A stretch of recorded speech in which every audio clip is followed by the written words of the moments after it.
Let's talk to John in Ohio, then Joseph, Fred, Mike, and others. Go ahead, John. Hey, Alex. Greetings from Mansfield, Ohio, the former appliance capital of the world until outsourcing hell came here. Hadn't globalism been great? Hadn't it been good? Oh, yeah. I wish you would come up here in Ohio sometime, Alex, and go through some of these Rust Belt towns. And I mean, people really, in this country, in other states, they really do not see what outsourcing has done unless they come to some of these places up here. Well, stay there. I'm going to hold you over. We sent a crew earlier this year to Detroit for an upcoming film on eugenics and depopulation, and it looked like something out of the Omega Man or the Last Man on Earth. I mean, it looked like a post-apocalyptic doom. Stay there. We're going to come back to John in Ohio, then Joseph, Fred, Mike, and everybody else. Folks, we know where tyranny leads. It leads to humiliation.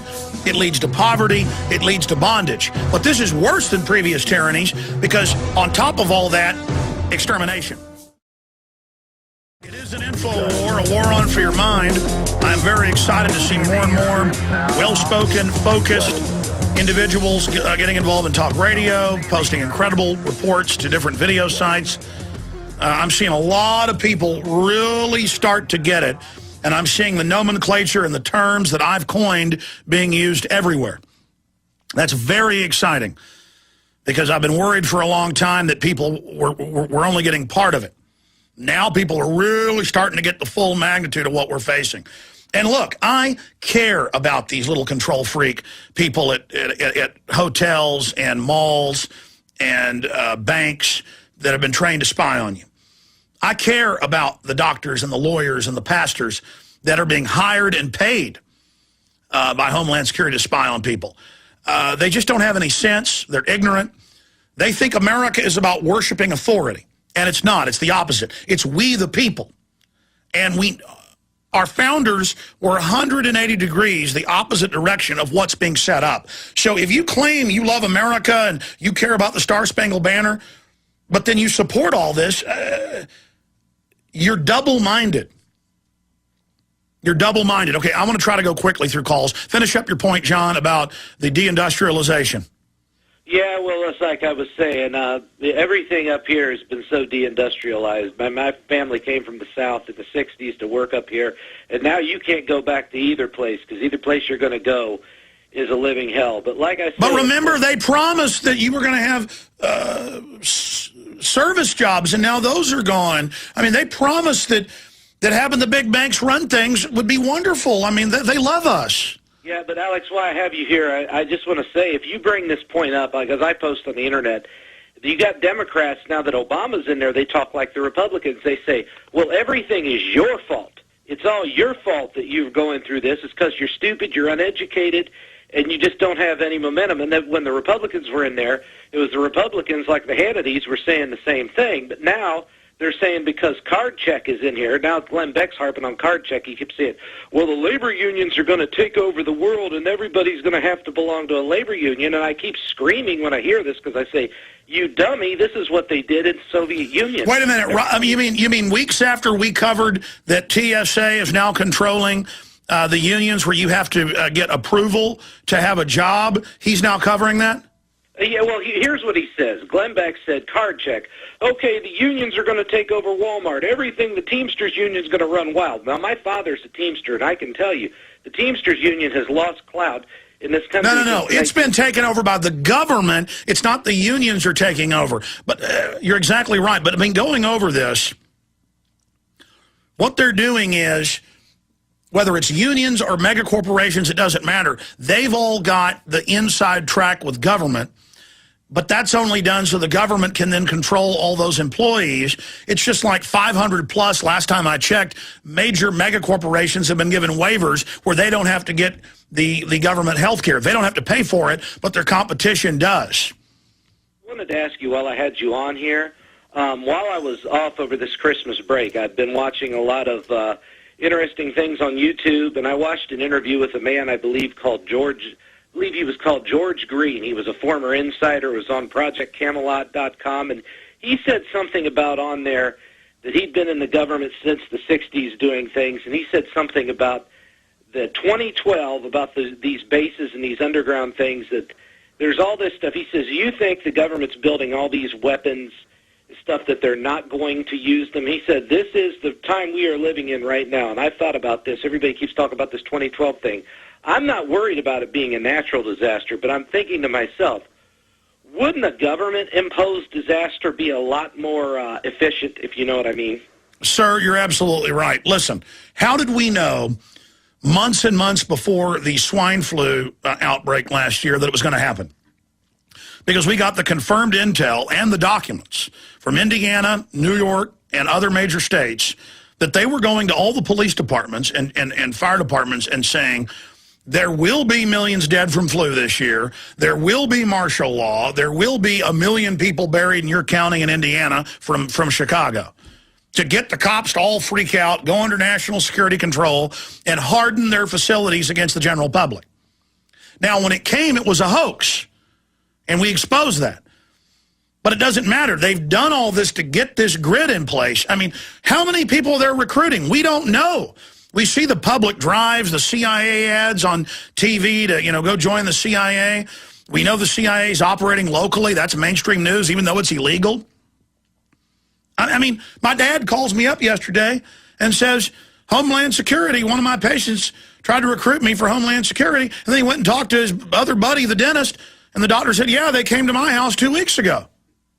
I mean, they're just everywhere. They're getting ready for something big. And we're the target. We have the documents. We know that. It's outrageous. And they don't want to spook people yet. They're still using it's the foreigners. Oh, my gosh, they're so scary. But in all their internal stuff, it's always been about the American people. And now they're slowly announcing that. Hey, don't trust your neighbor. Hey, watch your neighbor. Hey, are they gun owners? Hey, are they criticizing the government? We got a bad case of crooks running things. And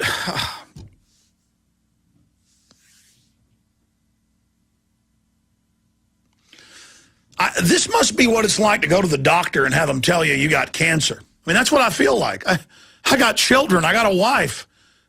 I wish every minute this wasn't real. It's so real. And you've got the cattle out there, the sheeple, who are going to get hurt really bad along with the rest of us. I prayed a lot yesterday. I prayed for hours when I was driving. I was driving for 4 hours. And I probably prayed quietly, silently for 2 hours. I really got close to God yesterday. And then I had all these ideas and all these thoughts I want to articulate, and all these notes I wrote. And then I get on air and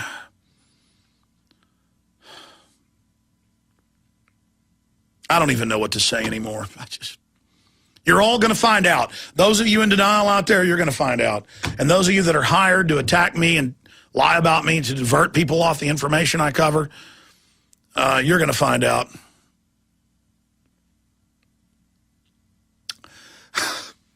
I just can't handle it anymore, folks. I'm going to be honest with you. It makes me sick that Glenn Beck copies everything I do. Though he's come a long way, because the public's woken up so much that because they want to control the opposition, they allow him to operate so that they can have him flip-flop later. I know that's what's happening, but I really do cry. I really do cry. And yesterday, driving home, for probably an hour, and I was embarrassed of it for some reason, and I had my sunglasses on. My wife didn't really notice. I had tears just running down my face. Not where you're sobbing, not where you're crying. I was almost like meditating, but I had tears just coming out. Because it's going to get bad. And now, everybody I know, all they talk about is getting out of the country. And last week, I went and visited a few places to leave the country. I'm going to be honest with listeners. I won't leave, but I may get my family out of the country. And they were just the same or worse. There's nowhere to run, man. It's like Nazi Germany and Soviet Russia all rolled into one with super high-tech control. And all of these dumb cops and dumb hotel people and dumb doctors and dumb lawyers, all of them have no idea Do you think I get up here and tell you they're poisoning their water and it isn't true? We've got an hour-long top toxicologist scientist interview up on Infowars.com and PrisonPlanet.com, the Dr. Conant interview for everybody, right up there on the site, where he lays it all out. They know full well. Where is your survival instinct for the average enforcer who's on a power trip working for this system? You're under assault every day. And I know why you don't break your conditioning, because at a subconscious level, you are scared to death. At a subconscious level,